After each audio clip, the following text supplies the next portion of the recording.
یہ بات نوٹ کر لیں کہ متحدہ قومی موومنٹ ان الیکشن میں ہونے والے الیکشن کا بائیکاٹ کرے گی۔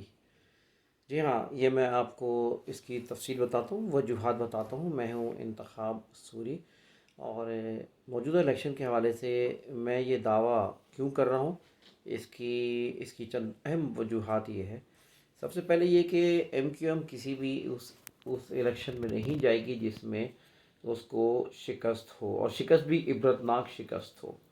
یہ اس کی آخری سیاسی موت ہوگی، اور ابھی تک ایم کیو ایم کو سیاسی موت نہیں ہوئی ہے، جس کی وجہ سے ابھی تک وہ ایک نام اس کا برقرار ہے۔ اور کبھی بھی ایم کیو ایم کسی بھی ایسے الیکشن میں اس کو جہاں خطرہ محسوس ہو کہ وہ کلین سویپ ہو جائے گی، وہ بائیک آؤٹ کر دے گی۔ اور پچھلے کئی الیکشن میں جو اس نے بائیک آؤٹ کیا، اصل وجہ یہی کی تھی کہ وہ ایک جو کہتے ہیں نا قلعے کھل جانا، وہ پول کھل جائے گا کہ متحدہ قومی موومنٹ کی اب پینیٹریشن پبلک میں نہیں رہی۔ یاد رکھیں، سیاسی موت ایک ایسی موت ہوتی ہے جو کہ پھر ختم ہو جاتی ہے، وہ پارٹی ختم ہو جاتی ہے، اسی لیے وہ کبھی الیکشن میں حصہ نہیں لے گی۔ ساتھ ساتھ ایک اور بڑی اہم بات ہے کہ پیسہ کہاں سے آئے گا۔ پہلے تو پبلک پیسہ دیتی تھی نا، ورکرز کی بڑی تعداد ہوتی تھی تو وہ پیسہ دیتے تھے، اب پیسہ کون دے گا ان کو؟ اب یہ فنڈ کہاں سے لائیں گے؟ ان کے پاس فنڈ نہیں ہے، اسی لیے وہ الیکشن کی مہم بھی نہیں چلا سکتے، اور جب مہم نہیں چلائیں گے تو پھر کیا جیتیں گے؟ اور ساتھ ساتھ اگر مہم چلا بھی لیں تو وہ پیسہ کا ضیاع ہوگا، پیسہ ضائع ہوگا۔ لہذا یہ بات یاد رکھیں کہ متحدہ قومی موومنٹ الیکشن میں نہیں پارٹیسپیٹ کرے گی۔ ایک اور اہم بات یہ ہے کہ اگر ان کے پاس پیسہ ہے بھی نا، بھائی پیسہ یا تو وہ لندن چلا گیا، انگلینڈ چلا گیا، یا بڑے بڑے ان کے لے کے باہر چلے گئے، امریکہ چلا گیا، کوئی کہیں بیٹھا ہوا ہے، سب یہ دولت لے کے دبئی اور دیگر ممالک میں چلے گئے۔ اب جو باقی ماندہ ہیں، جو تھوڑا بہت کنبا ٹائپ کہہ لیں یا جس طرح کا بھی ہے لوگ، اب ان کی جو دولت، وہ سب دولت مند ہیں، ٹھیک ٹھاک پیسہ بنائے ہوئے ہیں، لیکن اب وہ پیسہ جو ہے وہ بھی اپنا پیسہ کیوں لگائے بھائی؟ جیتنے کی امید ہوتی تو پیسہ لگائے انسان، ٹھیک ہے؟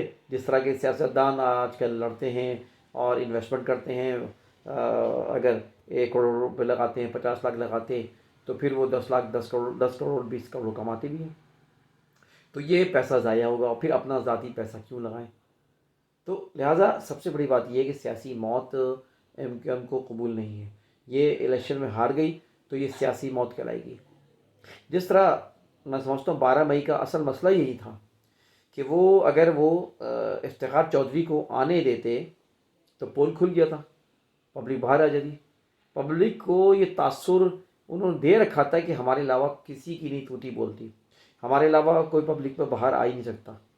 لہذا اسی لیے انہوں نے جو 12 مئی میں اتنا خون خرابہ کیا، کہ اصل مسئلہ یہ تھا کہ پول کھل جائے گا، اور یہی معاملہ ادھر بھی ہے کہ یہاں پہ الیکشن میں حصہ نہیں لیں گے، اس لیے کہ وہ سارا ان کو سیاسی موت ہے۔ خیر، بات یہ ہے کہ آنے والے الیکشن میں اب وہ ان کو اگر سیٹ ملنے کی امید بھی ہوتی تو شاید نون لیگ سے ہوتی، کہ نون لیگ کی جو مضبوط جگہیں ہیں وہاں ان کو شاید ووٹ مل جائے یا وہاں سے وہ الیکشن جیتے، لیکن نون لیگ جو ہے وہ کیوں بھائی اپنی سیٹ دے؟ وہ اپنی سیٹ کیوں دو گی؟ تو یہ بھی ان کو پتہ ہے کہ وہ سیٹ نہیں دیں گے۔ خیر، اچھا ہے الیکشن میں نہ لیں، یہ حصہ نہ لیں، نہ اس لیے کہ آنے کا مطلب یہ ہے کہ وہ ووٹ تو ملنے نہیں ہے، پھر دنگا فساد، جعلی ووٹنگ، بوگس ووٹنگ، کیونکہ پیپلز پارٹی تو ہے ہی نا بہت اس کام میں، اب وہ بھی سیکھ گئی ہے بہت ایم کیو ایم سے، اور بہت سے لوگوں نے سیکھا۔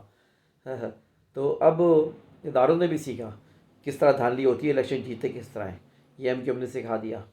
تو لہٰذا اب یہ پھڈے بھی نہیں ہوں گے بہت سی جگہوں پہ جہاں جہاں ان کا انفلوئنس تھا، تو یہاں سے یہ بھی صحیح ہے، چلو اگر وہ لڑے تب بھی صحیح ہے، نہ لڑے تب بھی صحیح ہے، لیکن لڑ لے تو اچھا ہوتا۔ میں تو یہ کہوں گا لڑ لے تو اچھا ہوتا، اس لیے کہ ایکسپوز ہو جاتے ہیں، معاملہ ایکسپوز ہو جاتا، اور اللہ tata bye bye fish, tata fish ہو جاتا ہے معاملہ۔ لیکن بہرحال یہ دیکھو کب تک کھڑے رہتے ہیں۔ بائیکاٹ تو کرنا ہے، کس دن بائیکاٹ کرتے ہیں اس کا انتظار ہے۔ اللہ حافظ۔